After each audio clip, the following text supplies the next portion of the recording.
누가복음 14장 7절부터 11절까지입니다. 다 같이 함께 읽도록 하겠습니다. 시작.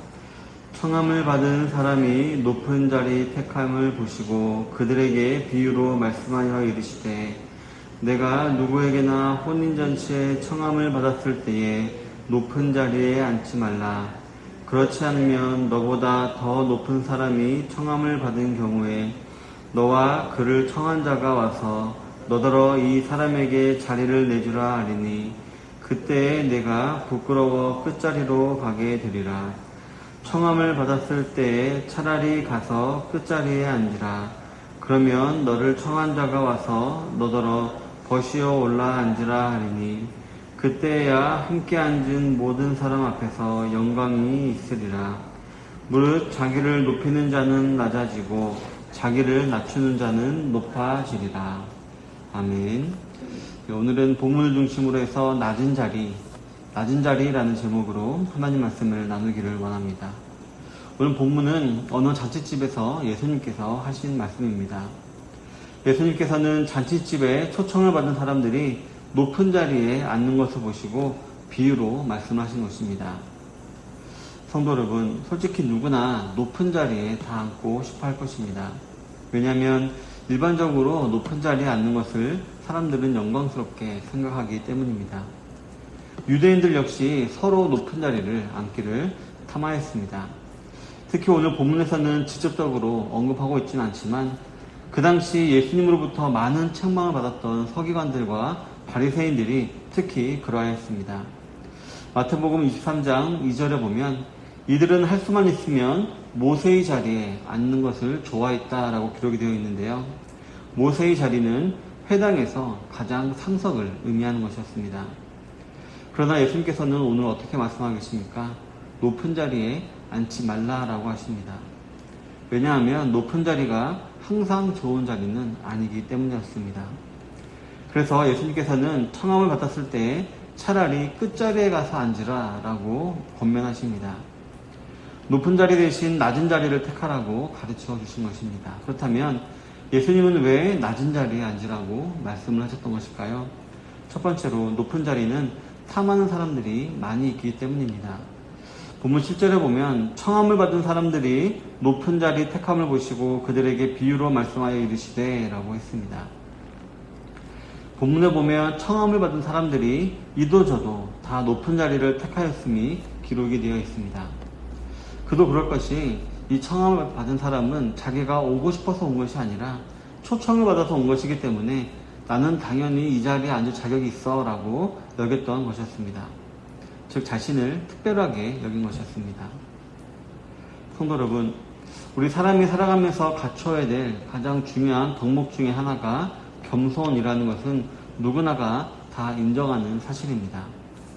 하지만 실제 현실에서 겸손하기보다는 자기를 드러내려는 경향은 모든 사람들의 일반적인 경향입니다.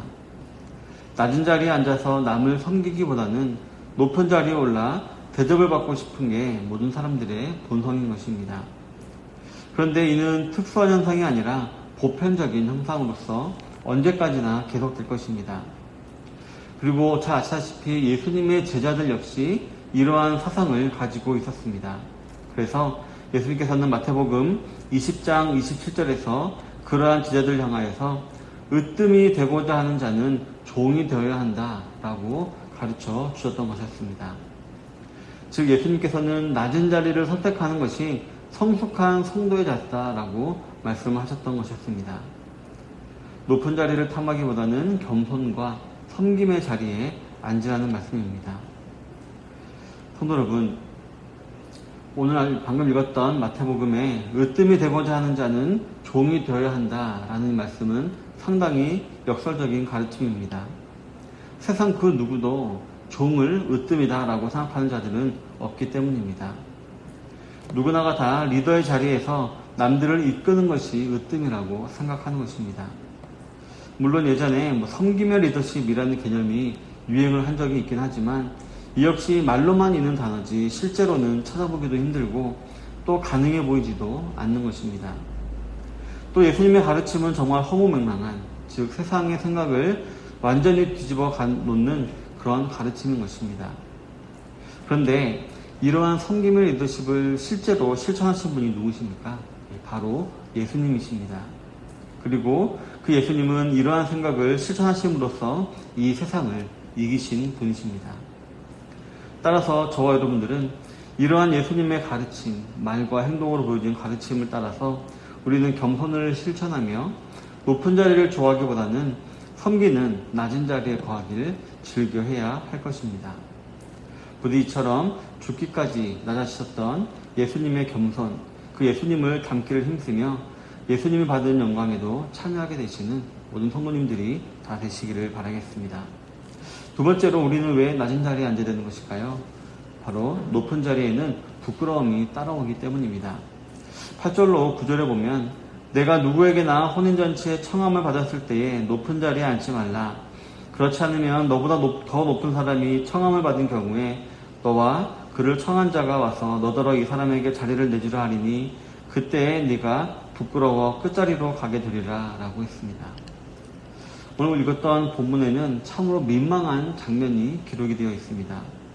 어느 사람이 상좌에 앉았는데 그 사람보다 더 높은 사람이 와서 결국 그 자리를 내어주게 되었던 것이고 그 사람은 어떻게 보면 푸뼛거리다가 주변에는 자리가 없어 결국 맨 끝자리로 가게 된 장면이 묘사되고 있는 것입니다. 이것은 예수님이 지어낸 얘기가 아니고 실제로 이 당시에 종종 벌어지는 일이기도 했다고 합니다. 그 당시 유대인들은 신분이나 지위에 따라서 식사의 자리를 정했다고 했는데요. 식사의 자리 중에 가장 높은 자리는 주인의 오른쪽 옆자리였습니다. 따라서 그 자리에 앉는다는 것은 초대받은 사람 중에 가장 고귀한 사람임을 뜻하는 것이었습니다. 그런데 어떤 경우에는 자리 배치가 다 끝난 후에 귀한 손님이 도착하여서 다시 자리를 조정하는 경우도 있었다고 합니다. 그래서 어떤 이는 더 귀한 사람들이 왔을 때 자리를 옮겨야 하는 수모를 당하기도 했던 것이었습니다. 하지만 이러한 사실을 알았음에도 불구하고 서기관들과 바리새인들은 너나 나나 높은 자리를 택하여 앉기를 즐겨했던 것이었습니다. 스스로 귀한 사람이다 라고 생각하는 교만 때문에 높은 자리에 대한 욕심을 버리지 못했던 것이었습니다. 하지만 이렇게 억지로 높은 자리에 앉으려고 하면 결국 부끄러움이 따라올 수 있음을 우리는 기억해야 합니다. 성도 여러분, 사람이 살아가면서 버려야 할 자세 중에서 가장 큰 것이 있다면 바로 교만이라는 것은 누구나가 다 인정하는 사실일 것입니다. 하지만 이 교만이라는 것은 참으로 버리기 힘든 자세인데요. 사람은 천성적으로 누군가와 항상 자기를 비교하는 이 습성을 가지게 되어 있습니다.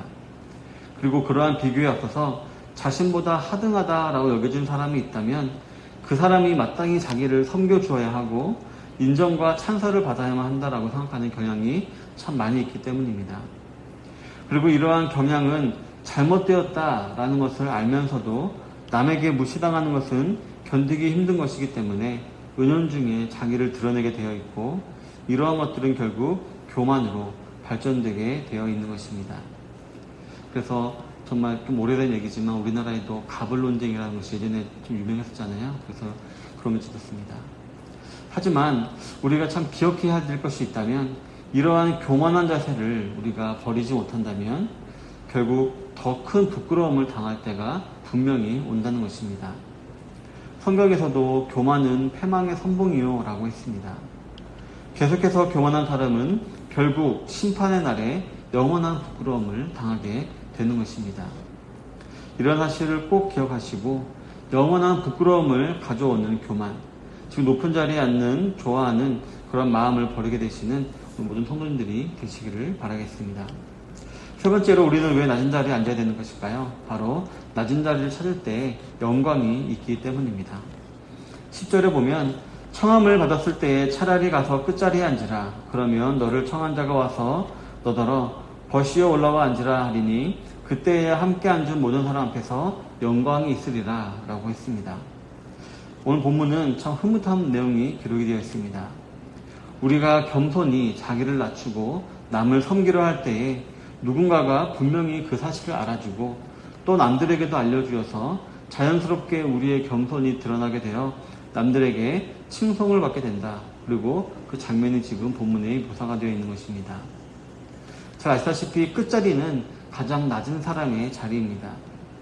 게다가 끝자리는 섬김을 받는 자리가 아니라 섬기는 사람의 자리입니다. 아무래도 이동하기가 편리하고 바깥과 가까운 끝자리는 섬기기 위한 자리로 지정이 되어 있었을 것입니다. 그러나 이렇게 우리가 처음부터 끝자리, 즉 자신을 종과 같이 낮추는 삶을 살아간다면 분명히 누군가는 알아주고 우리의 본래의 위치로 우리를 회복시켜 준다는 것입니다. 또 무엇보다도 하나님께서 그런 저와 여러분들을 잘 알아주십니다. 하나님께서는 이렇게 자신을 낮출 줄 알고 남들을 섬기기를 즐겨하는 자들에게 분명한 은혜를 주셔서 그러한 은혜를 받는 사실을 남들도 알도록 자연스럽게 드러내 주시는 것입니다. 성도 여러분, 오늘 이 말씀은 높은 자리에 앉아서 대접을 받고 싶은 보통의 사람들에게는 정말 따르기 어려운 말씀입니다. 그런데 이 말씀을 따르기만 하면 예수님께서는 결국 그러한 사람들로 하여금 영광을 얻게 하십니다. 성경에 보면 이러한 겸손으로 인하여서 이제 그 이름이 빛나게 된 사람들이 여러 등장하는 것을 볼 수가 있는데요. 일례로 귀신 들린 자신의 딸이 낳기를 간구했던 여인은 자신을 개처럼 취급하는 예수님의 말씀에도 자존심 상해하거나 기분 나빠하지 아니하고 그저 긍휼만을 구했습니다. 그랬을 때 그 여인의 딸은 낫게 되었고 그 여인은 예수님으로부터 칭찬을 받고 또 그의 큰 믿음은 성경에 기록되어서 영원히 빛나게 된 것입니다. 성도 여러분, 사도 바울은 갈라디아서 5장 24절에서 그리스도 예수의 사람들은 육체와 함께 그 정욕과 탐심을 십자가에 못 박았느니라 라고 기록을 하고 있습니다. 이미 십자가에 못 박아버린 인정받고 싶고 높아지고 싶고 자랑하고 싶은 정욕과 탐심을 굳이 다시 되살리는 번거로운 일을 되풀이하지는 마시기를 바랍니다. 오히려 이 말씀을 깊이 가슴 깊이 새기며 자신을 높이고 싶고 인정받고 싶고 자랑하고 싶은 교만이 불쑥불쑥 튀어나올 때마다 그 모든 마음들을 잘 추스리고 이겨나가시는 성도님들이 되시기를 바라겠습니다. 우리 사랑하는 성도 여러분, 교만은 멸망의 선봉이요 겸손은 존귀의 길잡이라고 기록했던 지혜왕 솔로몬의 조언을 기억하시면서 오늘 하루도 하나님 앞에서 겸손한 삶을 살아가시는 모든 성도님들이 되시기를 바랍니다. 그러므로 인하여서 베드로전서 5장 6절에 그러므로 하나님의 능하신 손 아래에서 겸손하라 때가 되면 너희를 높이시리라 라는 말씀을 체험하게 되시는 모든 성도님들이 다 되시기를 바랍니다. 이 말씀은 분명히 우리가 다시 부활하는 날, 예수님의 재림하시는 날 모든 사람들 앞에서 우리의 의가 드러나고 우리가 주님의 오른편에 서게 되는 그런 영광스러운 장면을 말씀해 주신 것이라고 볼 수가 있습니다. 우리가 비록 이 땅에서는 높아지는 일이 없다 하더라도 분명히 우리가 마지막 날에 우리의 이름과 우리의 모든 이유와 우리의 모든 것이 다 높이 올라가게 되는 그날이 있음을 확실히 믿으시고 부활을 소망하며 오늘 하루도 이러한 겸손의 삶을 살아가기를 힘쓰시는 모든 성도님들 되시기를 주님의 이름으로 축원합니다. 아멘.